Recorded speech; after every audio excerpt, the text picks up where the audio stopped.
Hey everybody, welcome back to Touchy Reactions. Sabaton fans, we've got another good one for you today. We're going to be revisiting No Bullets Fly. I originally reacted to this song back in November. All I reacted to was one of the versions of it. It was the animated video. Made me cry like a baby. It was probably the most emotional I've ever been on a reaction video.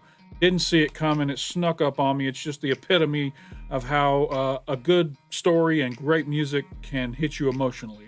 And this song absolutely did it. This is also probably one of the most successful reaction videos I've had on this channel. So thank you all for watching it and making it grow like it did. So thank you on that. Today we're going to be completing the deep dive. This is what was suggested by the patrons over on Patreon. I did a poll for what we should be watching from Sabaton this month, and doing a deep dive on this song was one of the options, and it won the poll with a couple other songs. But we are going to go back. We're going to do a deep dive into No Bullets Fly. Today we're going to watch the lyric video, which I haven't seen yet. I probably know this song, all the lyrics to it, but I'll make sure by watching the lyric video to make sure I'm not getting any of the lyrics wrong. Because if I heard this back in November, I've been listening to it around the house since then. So this is one of my favorite Sabaton songs. After the lyric video, we're going to watch the Sabaton history so we can actually get a little more into the story. And then we're going to watch a live performance. It's off the Heroes on Tour DVD from Sabaton. That's the live performance we're going to be watching. And then I'll tack on my original reaction from back in November on the back end, so you guys can enjoy that once more. So there'll be 4 videos on this one. I'm excited about it. This is, like I say, this is one of my favorite Sabaton songs, so I'm super excited to find out a little bit more about the history behind it, and just appreciate another great piece of work by Sabaton. So not going to waste any more time on the front end. Real quick promo. Thank you to everybody for liking, commenting, subscribing, joining the Patreon, all that stuff. You guys rock. You've been very instrumental in helping this channel grow, and I thank you all very much. All right, let's go ahead and jump into this official lyric video for the song No Bullets Fly by Sabaton. Here we go.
One of the greatest things about this song to me, Sabaton covers a lot of heavy history, about sad things that have happened in history when it comes to war. This is actually such a feel-good story, and if you've never heard this story before, it's unbelievable. It's unbelievable that this guy did what he did as far as saving this crew, and especially in the middle of a war. And it just goes to show that Sabaton doesn't always have to cover material that's going to rip your heart out. You know what I mean? Sometimes they're fortunate enough to find stories that they can write about that are going to touch you and just make you have a little bit more faith in humanity instead of only focusing on war and death. So yeah, this would actually probably be one of the songs that I introduced Sabaton to a new person with, just because of it shows a positive message that is something horrible that's happened. Like, I definitely wouldn't introduce them with Rise of Evil or The Final Solution, because you don't want to shock somebody that hard coming into the band. You want to ease them into this content kind of stuff. So yeah, back to it. Here we go. He risked his life.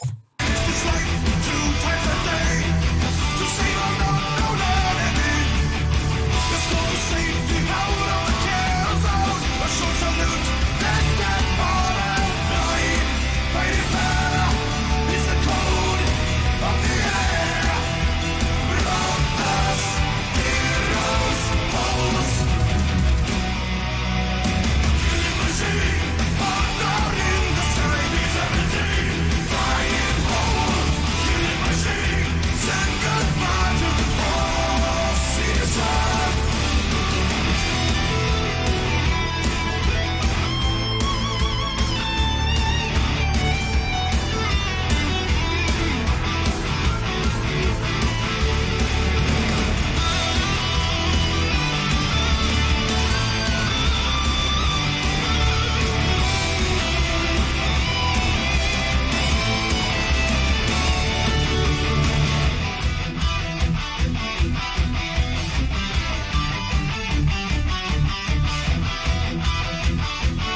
All right, I'm going to give a rare critique to a Sabaton lyric video.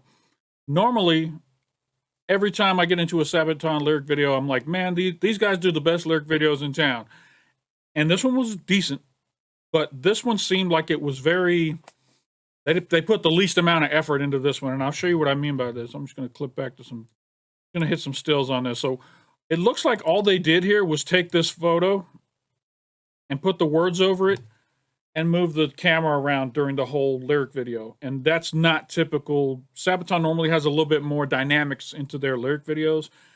This was great. It's still better than any other band's lyric videos, but this is actually the worst lyric video that I've seen by Sabaton, just because of how little effort it seems like they put into it, whoever the person was who did the lyric video. Normally there's different scenes. You still got the words coming up. Man, the best one I've ever seen is Defense of Moscow. Go watch the Defense of Moscow lyric video and compare it to this, and you'll see what I'm saying. This one was good. It's better than every other band's lyric videos, but it just seems like it was the least effort put into a Sabaton lyric video that I've seen. All right, let's go ahead and jump into this next video. That's going to be the Sabaton history. We have Per from Sabaton and Indy Nidell, and this is Sabaton history number 16. No Bullets Fly, Charlie Brown, and Franz Stiegler. And here we go. I'm Indy Nidell. I'm Per from Sabaton. And this is Sabaton History.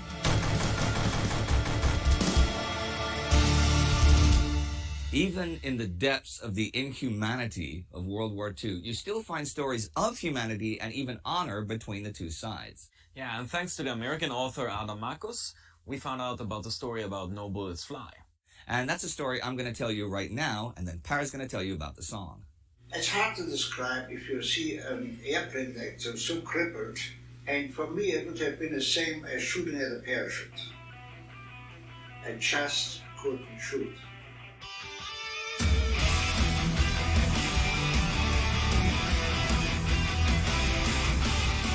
December 20th, 1943.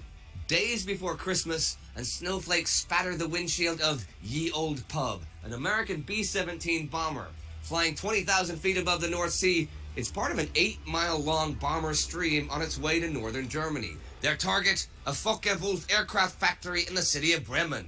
Piloting a flying fortress, as the B-17s are known, for the first time is Charlie Brown, who has the lives of 10 young men of the 379th Bombardment Group in his hands. They ready their 12 500-pound bombs. Sorry, I gotta go back. Look how cool these guys look, man. They got their bomber jackets on. That's a dope picture. Looking too cool. Group in his hands. They ready their 12 500-pound bombs. This month, the Americans will drop over 2.6 million pounds of bombs onto German industrial and military targets. Shortly after 11 a.m., they cross the German border, nervously on the lookout for enemy fighters. Because if they can see Germany, so too can the German spotters see them and calculate their height, speed, and intended destination. Covering them as escorts are P-47 Thunderbolts, whose job it is to intercept the enemy. At 11:30, puffs of black smoke appear all over. German 88mm flak cannons are opening up, sending 20-pound shells into the air. Each has a differently timed fuse, so they explode at different altitudes. The explosions rock the pub, and Charlie can barely see a thing through the smoke. Suddenly, a red flash explodes right before his eyes. The plexiglass nose of the plane is sheared off and smashes against the windshield. The men up front are unhurt, but ice-cold winds now stream through the plane. The outside air temperature is minus 60 Celsius. The shelling continues. Wow. Another red flash and engine number 2 is dead. Another shell goes straight through the left wing before exploding further above. And on the right, engine number 4 is damaged and spins wildly out of control. Charlie fights the controls to keep it from ripping off the wing. But yet another shell rips through the roof. Charlie's main focus, though, is now on keeping the plane straight, as the command to drop the bombs comes over through the radio. The pub gives a big kick as the heavy cargo falls on the smoking city down below. It's time to head home. The bomber formation turns back towards the North Sea. But the danger hasn't passed. They are still over enemy territory. Charlie's crew frantically scan the sky for enemy fighters, but the sky is empty of them. Not just the enemies, though, also their own.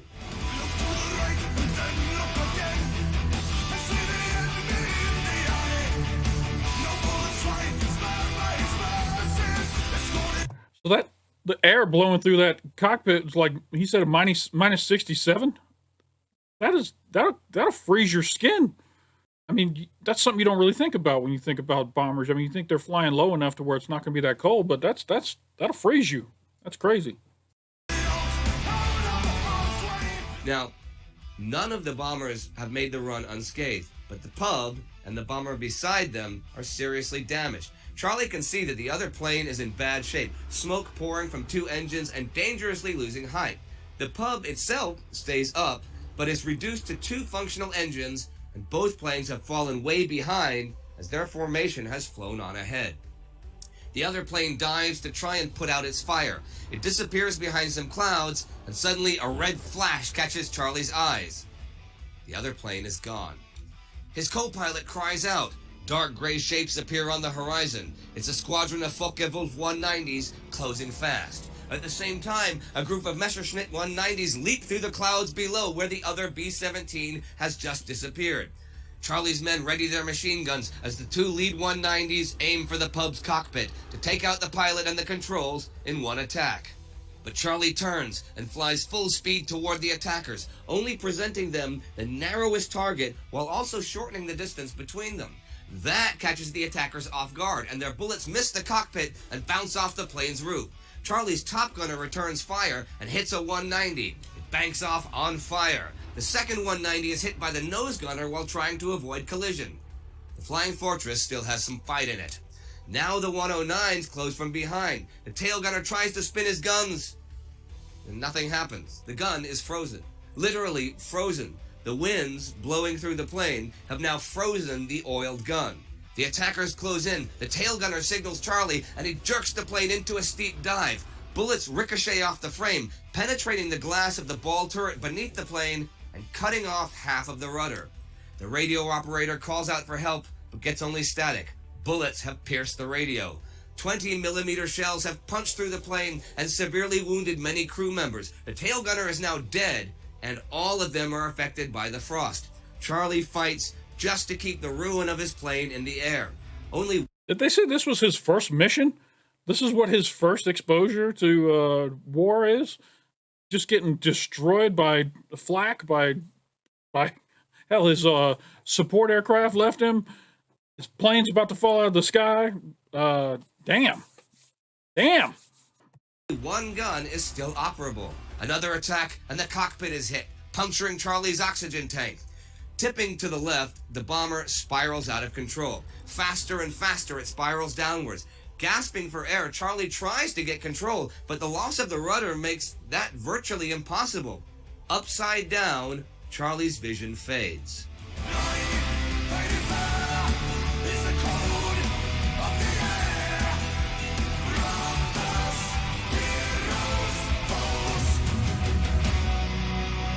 As the bomber plunges towards the city of Oldenburg, Charlie comes to. The lower altitude has more oxygen. Immediately, he hauls on the controls, fighting the plane with all of his strength. At just 3,000 feet, under 1,000 meters, he pulls it out of its dive. Right above the houses of Oldenburg, the plane is even close enough to shear shingles off the roofs. Charlie manages to pull the plane back up. At least what's left of it. Most of the crew is wounded or unconscious, only able now to fly 135 miles per hour, 217 kilometers per hour. To escape back to England, they will have to break through the German lines again. The dreaded Atlantic Wall, Germany's fortified coastline with the best anti-aircraft gunners in the world. Wow. Charlie makes clear that anyone can choose to bail out.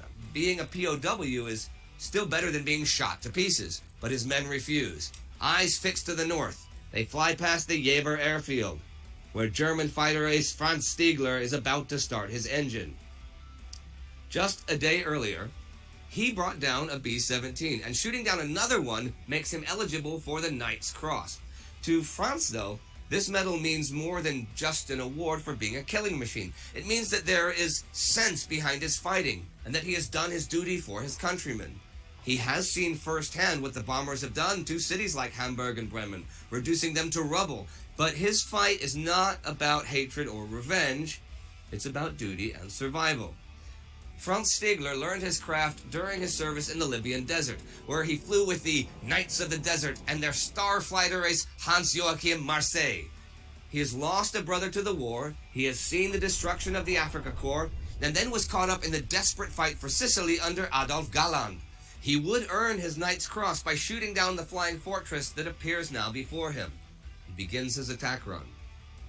But with his finger on the trigger and the enemy rear in sight, he does not shoot. Something stops him, a feeling that something is not right. The lack of fire from the other plane makes him curious, and it is then he spots the damage the enemy plane has taken. He flies closer and pulls up alongside, stunned by the condition of the plane and how it is still able to even fly. What an awesome painting this is. Look at that. I might like to own this. It's a very cool painting. It tells the story. Wow. Beautiful. The only gun not destroyed is the ball turret below, but it cannot elevate its guns high enough to harm Stigler. I saw the tail gunner wasn't there because the guns were hanging down. Half the tail was missing on the left-hand side, practically no tail at all. Franz knows that a few shots are enough to bring this contraption down, but there is little glory to him in shooting down a bunch of helpless men, even though their bombs have quite likely just killed his countrymen. He draws up right by the pub's cockpit. Now, Charlie's eyes are still fixed on the horizon, thinking of the flak guns at the Atlantic Wall, when suddenly a Messerschmitt appears right next to him. Imagine how that felt. I look out the right window, and there parked on my right wing is a German Bf-109. And so I sort of closed my eyes and shook my head as you would with a nightmare, and if I close my eyes and open them again, he'll be gone. Well, I opened them again, and he was still there. Well, Franz waves at Charlie and points down, signaling that they should land, knowing that they stand no chance against the Atlantic Wall. Charlie shakes his head, and Franz knows that they are dead men unless he helps them.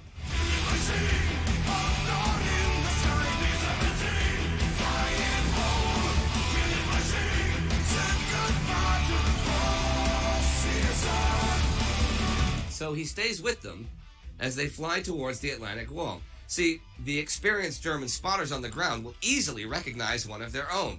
So as they fly across the AA guns, not a single one opens fire. Wow. Franz will wonder his whole life what the spotters think of that scene in the sky that day. As they pass unscathed, Charlie does not understand nor see what Franz has done to help him until Franz Stigler salutes, then banks away. And only as he salutes does Charlie understand. The pub makes it back to England, barely, and it is a small miracle that it manages. All right, this is another great piece of art. God, how have I never heard this story until Sabaton? Because it's obviously a very, I mean, if there's people doing art about it, it must be very well known. Incredible. The landing. The commanding officer is about to award them medals for their service this day, but High Command gets wind of the story, how a German fighter pilot saved their lives, and High Command is furious. No one can know. The mission never happened. Everything is swept under the rug. Charlie and his crew are outraged, but that is that. Wow. Franz lands. That is some bullshit there. Okay, so obviously High Command doesn't want any kind of positive press for any Germans because we have to build them up as being the evil that is the reason we're in this war. When they could have taken this amazing story, amazing example of humanity coming out of this incredibly sad war that's going on and killing so many, they could have taken one moment of sunshine and just given that to the people to know that not everybody's evil. But that wasn't going to happen. That's just typical bullshit. Safely near Bremen, but he as well can tell no one what he has just done. This could get him court-martialed. Well, it could get him killed. If someone had seen him and reported him, it could have been a death sentence, a double. So he had the double impact. Well, the story may have just disappeared into the mists of time. But according to the book A Higher Call, in 1985, Boeing invited old fighter pilots to the 50th anniversary of the B-17. His first flights were back in 1935. Franz Stigler was by then living in Vancouver, Canada. He was in attendance as pretty much the only German pilot and was interviewed by a local TV station, and he told his story. Charlie, the same year, wrote to that old German flying ace Adolf Galland and the German magazine Jagerblatt trying to find out who his German savior was. It took until 1990 until they truly found each other and met in person after letters and phone calls. Their startling story got worldwide attention. But you know, even after that, even so long after the war, Franz would receive... God, I know this story. Why are my fucking eyes watering up? Every time we get to this part, man, where the two of them found each other after the war, it just hits me so freaking solid right in my heart. Amazing. calls from Germany calling him a traitor, while some Canadian neighbors shunned him as a Nazi. Franz always responded, they would never understand. Franz, what were your feelings when you met again for the first time? I was so happy as we met that I dropped him on top of him.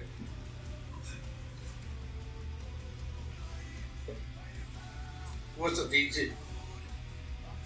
It was like meeting a family member, a brother that you haven't seen for 40 years. That's about as close as I can come. So, how did you hear this story in the first place? As usual, we are looking on the internet for ideas all the time, and I stumbled about a very beautiful picture, which is a painting of two airplanes, and the picture is the front cover artwork of a book written by an American author called Adam Makos from Valor Studios. Right. When I saw this picture, I was like, what's the story behind it? And then starting to read, and it was like, wow, this is a great story, and this is something we can do a song about. When we released the song, it was really interesting that I was contacted by a woman called Jovita Stigler. Stigler. Okay. And this is obviously the daughter of Franz Stigler. Franz Stigler. She wrote to me saying that her son, who's a fan of Sabaton, just found out that we wrote a song about his grandfather. Wow. We had just announced a tour where we were traveling in North America. And her family was based in Vancouver in Canada. Okay. And as we arrived there, we met with them. That's really awesome, though. I love the little bits of these stories, like when you met Audie Murphy's family. You know, when you meet the descendants and stuff. I like that. It's when our songs become so personal, and when we get emotional about them, because we also know that what we are doing is the right thing to do. Right. The song No Bullets Fly is from the album Heroes. Right. And here we are referring to Franz Stigler because he had the opportunity to shoot down an enemy, but he didn't because, yeah. And that is heroism. You don't need your medals. Just that is the essence of honor. I think what he received as a result of his actions was way more special than any medal. I mean, think of the respect he has around the world from people who understood the mercy that he showed that day. So much more important than any medal. So he can't feel any regret whatsoever for doing what he did.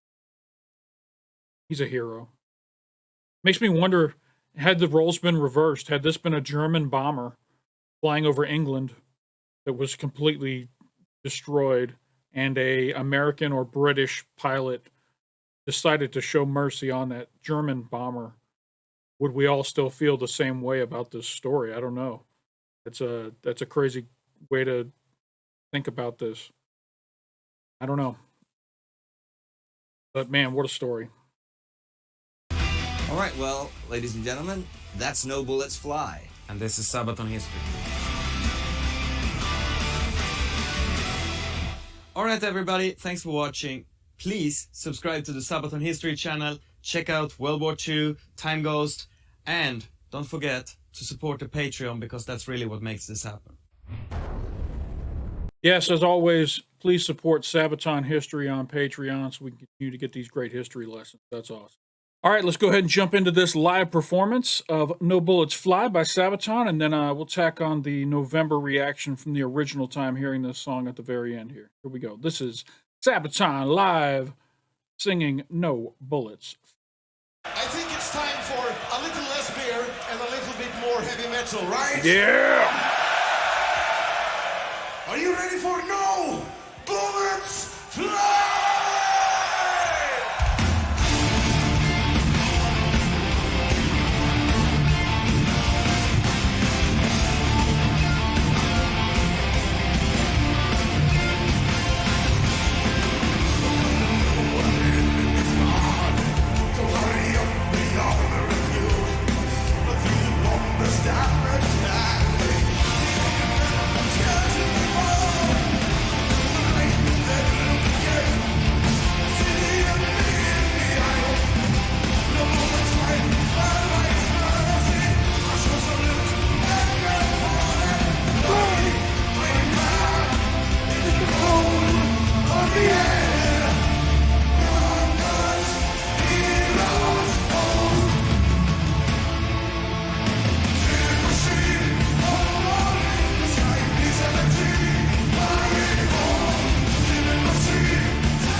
Oh my God, look at all those people crowd surfing right there.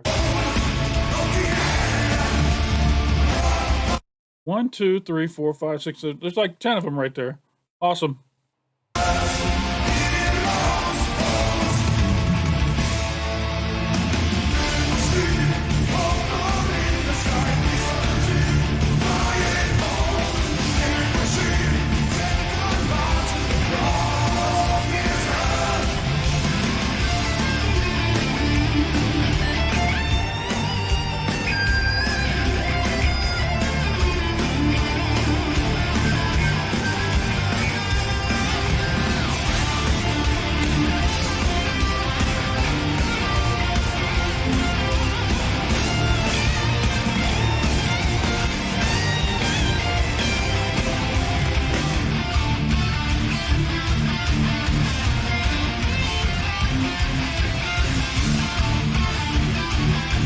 Yeah.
Pretty cool here.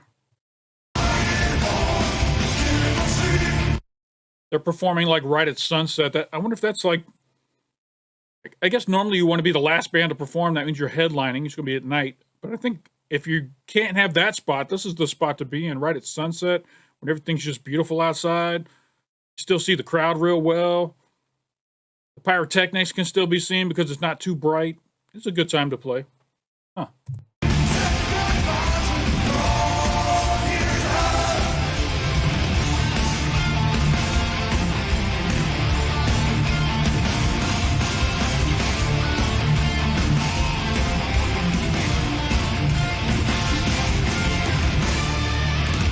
Nice.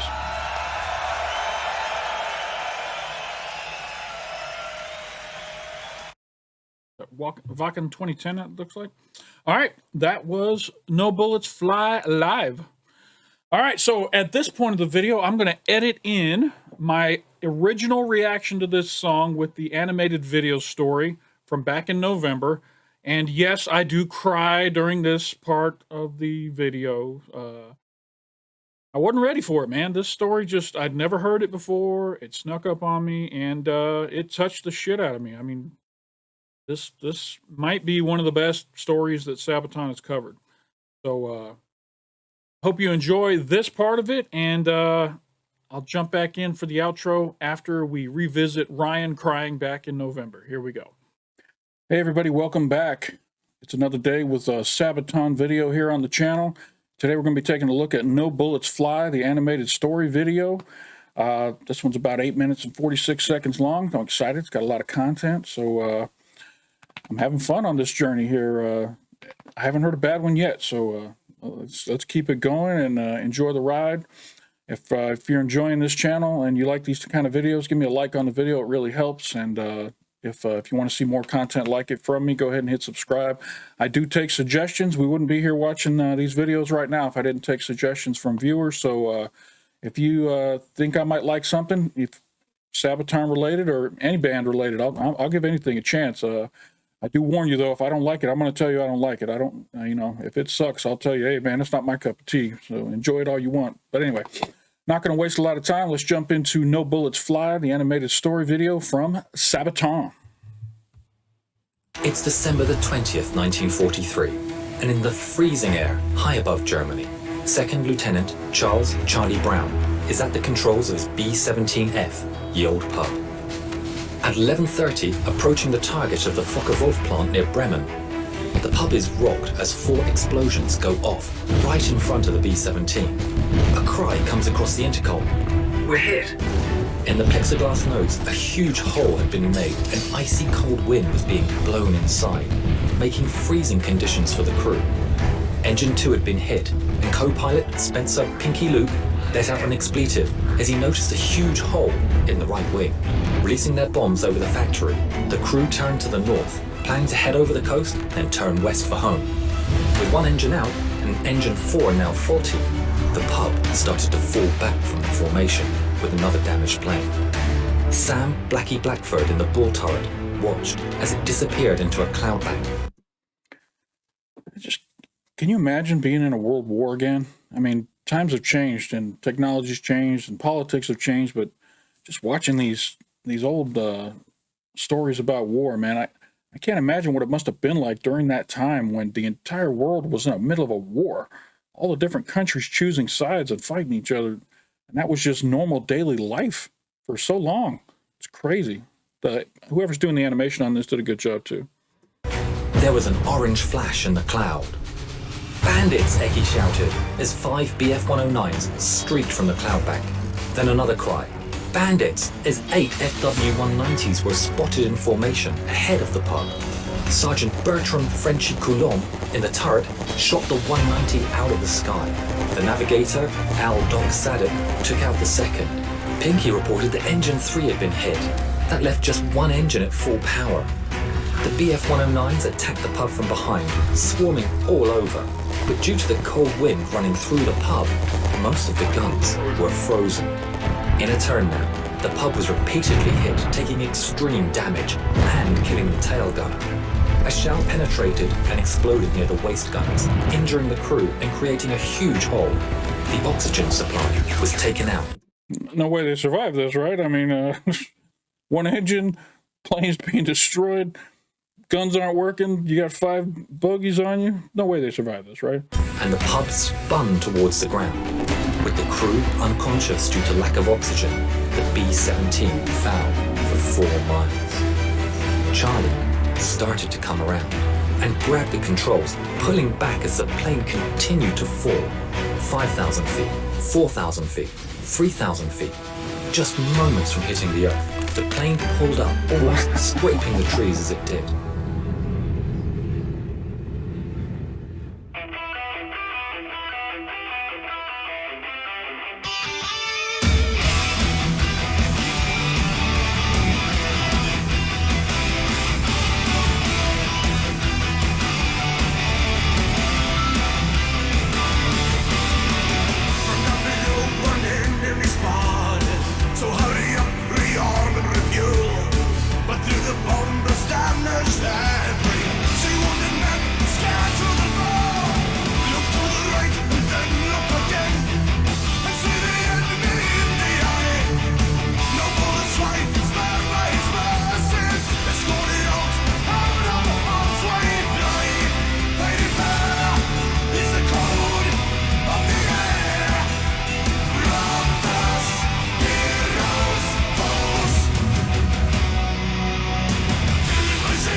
Is this real?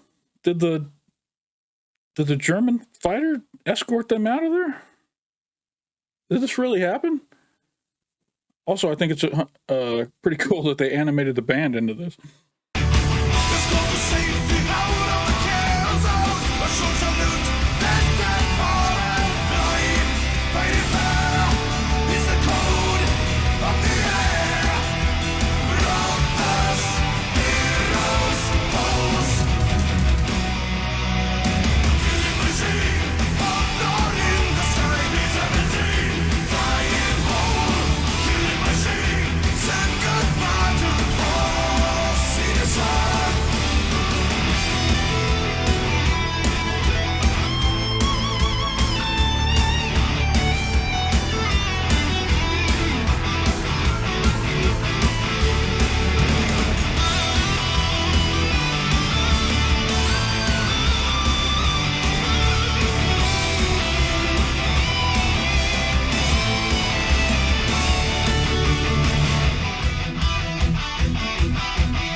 I got chills. I got the hair on my arm standing up. And again, I've never heard this. If this is true, man, oh my gosh, I might have to definitely watch the Sabaton History Channel's story behind this. If this really happened, that's crazy.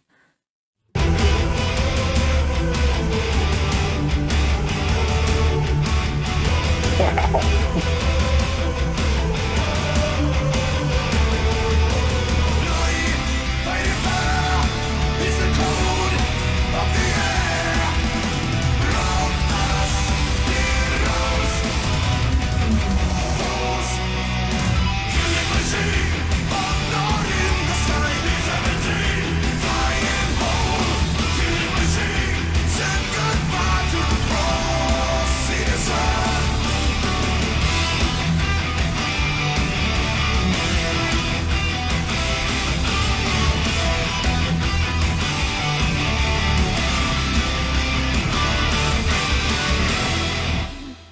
Excellent. The story was kept secret until 1986, when Brown started the search for the German pilot who had shown mercy on that December day all those years ago. In 1990, Brown received a letter from a man named Stigler, who was living in Canada. Stigler explained that he had been the pilot of the German fighter who had escorted Ye Olde Pub. This video is of their first meeting. Franz, what were your feelings when you met again for the first time? I was so happy as we met that I dropped it. Helped him. Was it easy?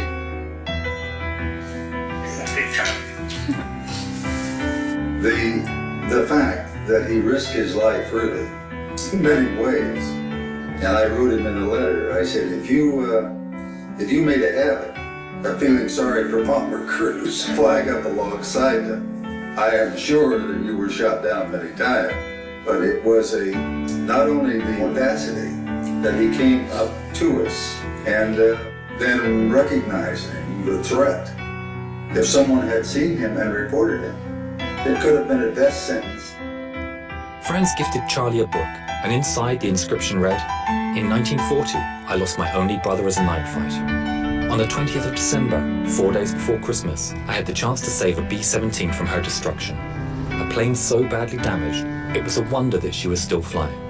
The pilot, Charlie Brown, is for me as precious as my brother was.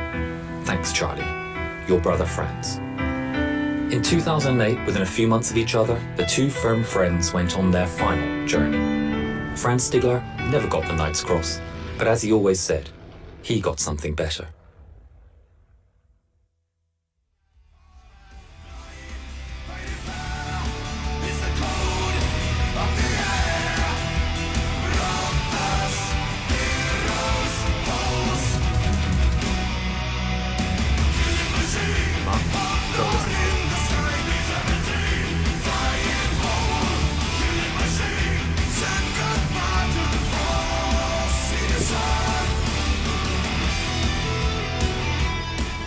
Hi, my name is Jovita Tern-Stiegler. I would like to thank Sabaton and your song, No Bullets Fly.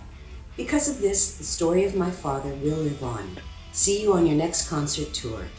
Safe journey, gentlemen, and again, thank you. Oh, man. Oh, God. What the hell? Ah. You guys suck. Let me tell you that. Stop giving me all these emotions. This was amazing. All right, this one might have been this one might have been better than 82nd all the way, okay? Okay. Oh my God, what a story. Wow. Wow, wow, wow, wow, wow. All right, I'm gonna end this video. Ah, crap. I'm gonna have to take a minute. All right. Thanks for the recommendation. Stop recommending stuff that's gonna get me. And if you like these videos, hit the like below, subscribe to the channel, and who knows what else we'll check out. You guys are giving me so much good stuff. I'm really enjoying this journey. All right, well, I hope you enjoyed this revisit and deep dive into the song No Bullets Fly by Sabaton. I had a great time learning a little bit more about the story. I can't believe it made me tear up again. I didn't think that was going to happen because I've heard this song so many times and I've heard this story before, but every time I see the part where the two of them meet at the end, Charlie and Hans, it just gets me, man. The fact that they both were able to find out who the other was and meet was just incredible. And, you know, they're going to go down in history together. Their names will forever be connected. So, amazing story. Great song by Sabaton. I hope you guys enjoyed this reaction, this deep dive. If you did, hit that like button down below for me. It helps me out a lot. Makes me feel good when people like my videos. If you're not already subscribed to the channel, there's a big red button down below. I got a ton of Sabaton content on my channel. I think around 70 reaction videos.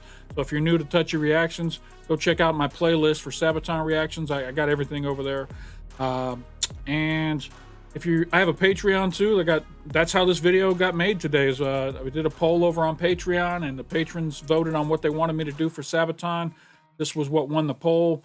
So we're going to go back and revisit some of these original reactions that I didn't do deep dives on. We're going to knock them out. So if you're interested in joining the Patreon, getting some extra content, and being able to vote on these polls, there's a link up here in the corner to the Patreon.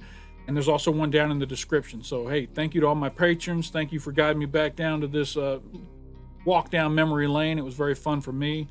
And that's all I got for this reaction. So, hey, appreciate you stopping by. Don't forget to come on back.